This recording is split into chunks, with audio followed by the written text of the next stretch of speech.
चलिए आज की वीडियो में आप सभी का बहुत बहुत स्वागत है। जैसे कि मॉडल पेपर की सीरीज में साइंस का आज तीसरा मॉडल पेपर लेके आ रहे हैं। तो इसी मॉडल पेपर में से आपके बहुत सारे क्वेश्चंस बैठने की संभावना होती है बोर्ड एग्जाम में।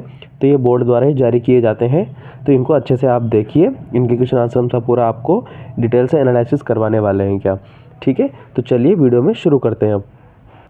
तो चलिए सेक्शन ए पे मतलब कि खंड पे अपन आते हैं। यहाँ आपको बहुविकल्पीय प्रश्न देखने को मिलते हैं। निम्न प्रश्नों का उत्तर का सही विकल्प का चयन कर अपने उत्तर पुस्तिका में लिखना है। यहाँ से आपको एक क्वेश्चन का दिए जाएंगे जिनके 4 ऑप्शन मिलेंगे आपको, उसका एक सही आंसर आपको कॉपी में लिखना है क्या। पहला क्वेश्चन है स्वपोषी के लिए आवश्यक है कि भाई क्या क्या आवश्यक है। कार्बन डाइऑक्साइड भी आवश्यक है, जल भी आवश्यक है, क्लोरोफिल भी आवश्यक है, सूर्य प्रकाश। तो इसमें आ जाएगा द। ये सभी क्या है आवश्यक होते हैं किसमें, स्वपोषी पोषण के लिए क्या। एटीपी के एक उच्च ऊर्जा बंध के खंडित होने से मुक्त ऊर्जा, तो इसका आंसर आ जाएगा आपके कितनी ऊर्जा मुक्त होती है। एक एटीपी के अणु टूटता है तो 30.5 किलो जूल पर मोल, ये इसका सही आंसर रहेगा। प्रकाश संश्लेषण की अप्रकाशिक अभिक्रिया कहाँ होती है, तो ये होती है क्लोरोप्लास्ट के ग्रेनाइल स्ट्रोमा वाले भाग में क्या। डीएनए का कौन सा भाग प्रोटीन की सूचना देता है, तो डीएनए का जीन क्या करता है, हमें प्रोटीन की सूचना देता है। दूर स्थित किसी ऊंचाई इमारत प्रतिबिंब को निश्चित रूप से किसके द्वारा देखा जाता है, तो निश्चित इसको देखा जाएगा अपने उत्तल दर्पण, ये इसका सही आंसर रहेगा। अगला क्वेश्चन है आपका छठा, मानव नेत्र में उपस्थित लेंस है। तो मानव नेत्र में आपका उत्तल लेंस उपस्थित होता है क्या। एक विद्युत प्रतिरोध का मान क्या होगा यदि इसमें 220 वोल्ट पर 20 एम्पीयर की धारा प्रवाहित की जाए। तो इसमें आपको फॉर्मूला लगाना है V=IR वाला, ओम का नियम वाला, ठीक है। इसमें आपको V का मान दे रखा है और आपको I का मान दे रखा है, ठीक है। तो आपको R का निकालना है, तो R हो जाएगा आपका V/I, ठीक है। तो फिर इसमें इसका भाग देना है, तो इसमें क्या आ जाएगा आपका 11 ओम आंसर आ जाएगा क्या। MA तथा μA के मान क्रमशः होंगे, ये माइक्रो तथा 1 मिली एम्पेयर तथा 1 माइक्रो एम्पेयर के मान क्या होंगे। तो इसमें ये हो जाएगा आपका बी। भाई मिली एम्पेयर का मान होता है ये आपका 10⁻³ एम्पेयर और माइक्रो एम्पेयर का होता है आपका 10⁻⁻6 एम्पेयर। नम वायु में तांबे की बाहरी सतह पर किस रंग की परत चढ़ जाती है, तो इसमें आंसर आएगा आपका हरा, ठीक है। और चांदी में चढ़ती है काली की परत। किस गैस के उपस्थित होने पर मैग्नीशियम रिबन का दहन होता है। तो आपने फर्स्ट चैप्टर में पढ़ा होगा ऑक्सीजन की उपस्थिति में क्या होता है, मैग्नीशियम रिबन को जलाया जाता है। निम्न धातुओं में से कौन सी धातु प्रकृति में मुक्त अवस्था में पाई जाती है। तो सोना क्या होता है, सोना चांदी ये क्या होता है मुक्त अवस्था में पाए जाते हैं क्या। सीसा एवं टिन की मिश्र धातु को क्या कहते हैं, तो सीसा और टिन मिलकर क्या करते हैं, शोल्डर का निर्माण करते हैं क्या। ये नहीं दिखा आपको, ठीक है, शोल्डर का निर्माण करते हैं। तनु अम्ल से अभिक्रिया कर CO2 कौन सा पदार्थ उत्पन्न नहीं करता, तो ये चूना उत्पन्न नहीं करता है क्या। अगला क्वेश्चन है आपके पौधे के जननांग पुंकेसर भी होता है, स्त्रीकेसर भी होता है। तो इसमें आप ये दोनों पे टिक कर देना है, स वाला ऑप्शन यहाँ पे गलती से मिसप्रिंट हो गया। अगला क्वेश्चन देखिए, निम्नलिखित में से कौन सा संबंध ओम का नियम नहीं है। तो देखो V=I, ये ओम का नियम में आता है। V=IR ये भी आता है, और V²/I बराबर नियतांक ये उसमें कहीं पर भी नहीं आता है। तो आपको ब वाला ऑप्शन टिक करना है क्या। एक प्रकार का अवायवीय शोषण, तो मांसपेशियों में होने वाला शोषण एक प्रकार का क्या है, अवायवीय शोषण होता है। Fe यहाँ पे ई छोटा आएगा, Fe + CuSO4 then FeSO4 + Cu। तो यहाँ पे क्या हो रहा है, FeCu को क्या कर रहा है, प्रतिस्थापित कर रहा है। तो एक प्रकार की क्या है विस्थापन अभिक्रिया, यहाँ पे क्या आ जाएगा आपका विस्थापन अभिक्रिया आ जाएगा। एक लिंगी पौधा, एक लिंगी पौधे में आप लिख देना पपीता क्या है, एक लिंगी पौधा है। प्लास्टर ऑफ पेरिस बनाने के लिए इसे 100 डिग्री से 150 डिग्री तक गर्म करते हैं। हजामत मतलब कि दाढ़ी बनवाना, ठीक है, जो नाई द्वारा दर्पण यूज होता है उसके बारे में। हजामत बनाने के लिए दर्पण का प्रकार होता है, तो यहाँ पे लिखना आप अवतल दर्पण का प्रकार होता है क्या, ठीक है। एक यूनिट जूल ऊर्जा के तुल्य होती है। कितनी जूल होएगा यहाँ पे 3.6 × 10⁶, ठीक है। ये इसमें आंसर आ जाएगा 3.6 × 10⁶ जूल ऊर्जा के तुल्य होती है, बराबर होती है क्या, ठीक है। अगला है हरे पादप पोषी स्तर के होते हैं। तो हरे पादप प्रथम पोषी स्तर के होते हैं क्या। तो ये आपके MCQ और फिल इन द ब्लैंक्स यहाँ पे कंप्लीट होते हैं। इसके बाद आपके अतिलोकतात्मक प्रश्न प्रारंभ होते हैं। तो देखिए इसमें फर्स्ट क्वेश्चन है, तांबे के बर्तन में दूध दही क्यों नहीं रखने चाहिए। भाई दूध दही क्या है, खट्टे पदार्थों की श्रेणी में आते हैं।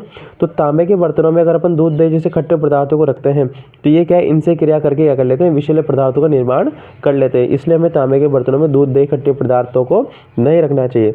आघात वर्तिता से क्या तात्पर्य है। आघात वर्तिता का मतलब होता है, आघात का मतलब है किसी भी चीज़ को चोट पहुँचाना, आघात, और वर्तिता का मतलब होता है बढ़ना। तो किसी भी चीज़ को जब अपन वार करते हैं, पीटते हैं, तो उसके आकार में क्या हो जाती है, वृद्धि हो जाती है। तो उसको अपन क्या बोलते हैं, आघात वर्तिता बोलते हैं। क्या एल्कोहल को वायु में जलाने पर क्या होता है। तो यहाँ पे एल्कोहल को वायु जलाने पर क्या होता है, तो इसमें आंसर लिखना है आपको भी। ये कार्बन डाइऑक्साइड तथा जलवाष्प, ऊष्मा और प्रकाश को क्या करता है, उत्पन्न करेगा, या यहाँ पे निर्माण होगा। क्या ये इसका आंसर रहेगा। उस एल्कोहल का नाम और संरचना लिखिए जिसके अणु में 3 कार्बन परमाणु होते। तो इसमें आप लिख देना प्रोपेनॉल आ जाएगा इसका सही आंसर, जिसपे संरचना सूत्र हो जाएगा CH3 single bond CH2 single bond CH2 OH। ये क्या रहेगा, इसका 3 कार्बन परमाणु का एग्जाम्पल हो जाएगा आपके। हाइपोथैलेमस का कार्य क्या है, तो हाइपोथैलेमस हमारे शरीर में समस्त ग्रंथियों को क्या करता है, कंट्रोल करता है। इसको अपन मास्टर ऑफ मास्टर ग्लैंड भी कहते हैं। क्या अगला क्वेश्चन है आपके, कृत्रिम प्रवर्धन क्या है। तो इसका आंसर हो जाएगा आपके कृत्रिम प्रवर्धन क्या है, कि भाई कृत्रिम प्रवर्धन या जनन पौधों को मानव द्वारा कृत्रिम तरीके से विकसित करने की एक क्या है, प्रक्रिया है, जिसको अपन क्या बोलते हैं, कृत्रिम प्रवर्धन कहते हैं। अगला क्वेश्चन है आपके, वाहनों के पश्च दृश्य दर्पण के रूप में प्रयुक्त गोले दर्पण का नाम क्या है। तो इसमें आपको लिखना है, उत्तल दर्पण का उपयोग करते हैं भाई अपन पश्च दृश्य दर्पण को देखने के, दृश्य को देखने के लिए। क्या गाड़ी की हेडलाइट में कौन सा दर्पण प्रयुक्त किया जाता है। तो इसमें आंसर हो जाएगा आपका, अवतल दर्पण का प्रयोग किया जाता है। चुंबक की दिशा किस ओर होती है, तो चुंबक की दिशा सदैव क्या होती है, N व S सिरे की ओर होती है, मतलब कि उत्तर तथा दक्षिण दिशा की ओर होती है। क्या 2 प्राणी प्लवकों के नाम लिखें। तो इसके आंसर में आप पहले अगर आपसे पूछे कि भाई प्राणी प्लवक क्या होते हैं, तो भाई वे सभी प्राणी वनस्पति जो जल में जल तरंगों या जलधारा द्वारा प्रवाहित होते रहते हैं, क्या कहलाते हैं, प्राणी प्लवक कहलाते हैं। और जब आपसे पूछा गया 2 प्राणी प्लवकों के नाम, तो 2 प्राणी प्लवकों में आप लिख सकते हैं डेफनिया और साइक्लोप्स। ये क्या हो जाएंगे, इसके सही आंसर हो जाएंगे। इसी के साथ ही आपका सेक्शन ए यहाँ पे कंप्लीट होता है। अब अपने पास आ रहा है खंड ब। तो निम्नलिखित रासायनिक समीकरण को क्या करना है, अपन को संतुलित करना है। तो देखिए यहाँ पे HNO3 प्लस Cu कोष्टक OH all twice then CuNO3 all twice plus H2O। तो यहाँ पे अपन क्या करेंगे, यहाँ पे अपन क्या कर देंगे, आगे 2 लगा देंगे, जिससे क्या NO3 पूरे क्या हो जाएंगे, 2 हो जाएंगे। यहाँ पे भी 2 हैं, ठीक है। अब यहाँ पे देखो हाइड्रोजन अगर अपन जब यहाँ 2 लगाते हैं तो यहाँ पे 2 हाइड्रोजन और 2 4 हाइड्रोजन हो जाते हैं, जबकि यहाँ पे अपने पास क्या है, 2 ही हाइड्रोजन है।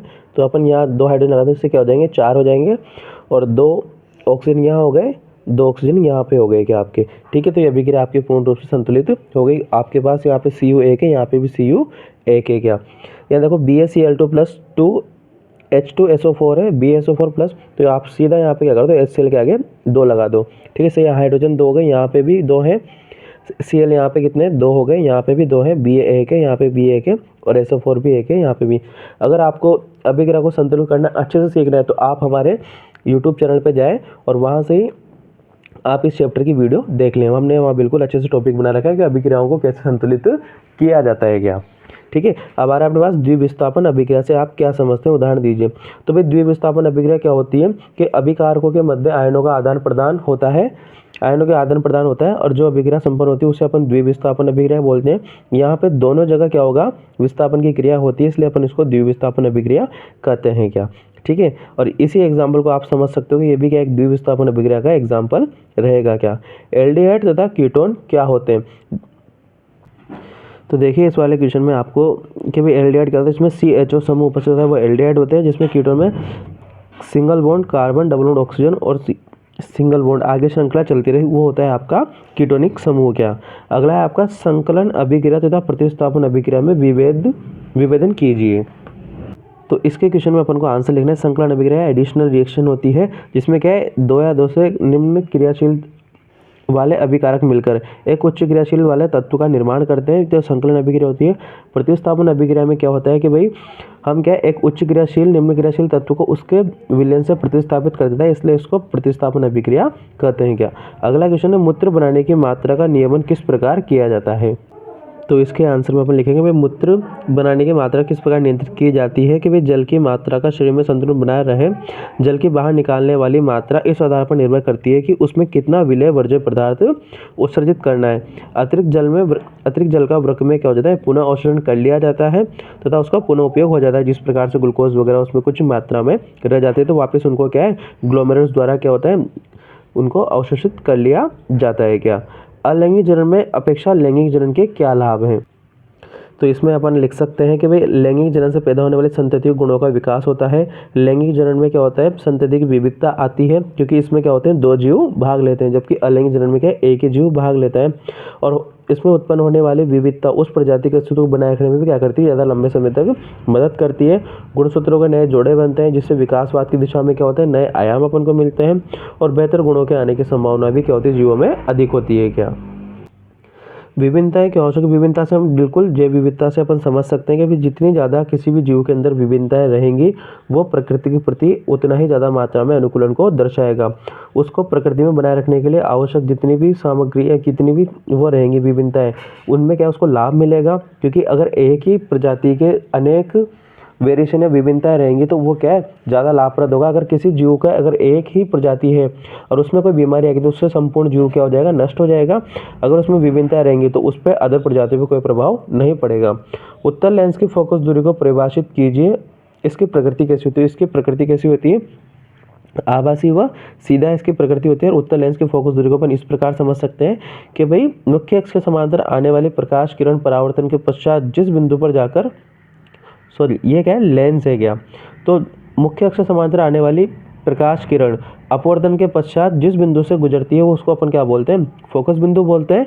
तो तब उसके ध्रुव से मतलब कि प्रकाशीय केंद्र से फोकस बिंदु के मध्य की दूरी क्या कहलाती है, फोकस दूरी कहलाती है। किसी माध्यम के अपवर्तनांक से आप क्या समझते हैं, ये किन किन राशियों पर निर्भर करता है? तो इसमें आप लिख सकते हो अपवर्तनांक से हम क्या समझते हैं, किसी माध्यम का अपवर्तनांक ये बताता है कि प्रकाश उस माध्यम की कितनी धीमी गति से चलता है। अपवर्तनांक माध्यम में प्रकाश की गति निर्वात में प्रकाश की गति के अनुपात के रूप में प्रदर्शित होता है। अपवर्तनांक को अपवर्तन सूचकांक भी अपन कहते हैं। और इसकी प्रकृति ये किन किन राशियों पर निर्भर करता है, तो ये माध्यम की प्रकृति, भौतिक अवस्था, माध्यम का तापमान और आपतित किरण का तरंग दैर्घ्य, इन राशियों पर यह निर्भर करता है। ट्रांसफार्मर से क्या अभिप्राय है, ट्रांसफर किस काम में लाए जाते हैं? तो इसमें आप लिख सकते हैं कि ये ट्रांसफार्मर क्या एक विद्युत उपकरण है जिसका इस्तेमाल प्रतिवर्ती धारा परिपथ में वोल्टता बढ़ाने या घटाने के लिए अपन किया जाता है। ये विद्युत ऊर्जा को एक परिपथ से दूसरे परिपथ में क्या करता है, स्थानांतरण करते हैं। और ट्रांसफर अन्योन्य प्रेरण के सिद्धांत पर काम करता है। ये एक फेजी, 3 फेजी या बहुत फेजी, मतलब कि एक फेज की लाइन, 2 फेज की लाइन और 3 फेज की लाइन है, बहुत सारे फेजों की लाइन को क्या करता है, कंट्रोल करता है। ट्रांसफार्मर विद्युत उपकरणों का सबसे ज़्यादा इस्तेमाल होने वाला क्या है अपने पास, उपकरण है। क्या फ्यूज कैरियर क्या होता है? तो फ्यूज़ कैरियर से अपन समझ सकते हैं कि भाई फ्यूज़ होल्डर के लिए एक कैप होता है, ये फ्यूज़ को होल्डर में ले जाता है और जो उसे क्या करता है, सुरक्षित रखता है। ये विद्युत सुरक्षा का उपकरण भी होता है। इसका काम विद्युत परिपथ में ज़्यादा धारा जाने से क्या करता है, बचाता है। अगर कभी कभी ज़्यादा मात्रा में अगर विद्युत धारा उत्पन्न होती है तो फ्यूज का तार क्या होता है, टूट जाता है और बाकी सभी उपकरणों को क्या करता है, वो सुरक्षित कर देता है। सुपोषण से क्या है कि भाई संतुलित आहार का बिल्कुल सभी समान मात्रा में वितरण होना सुपोषण कहलाएगा।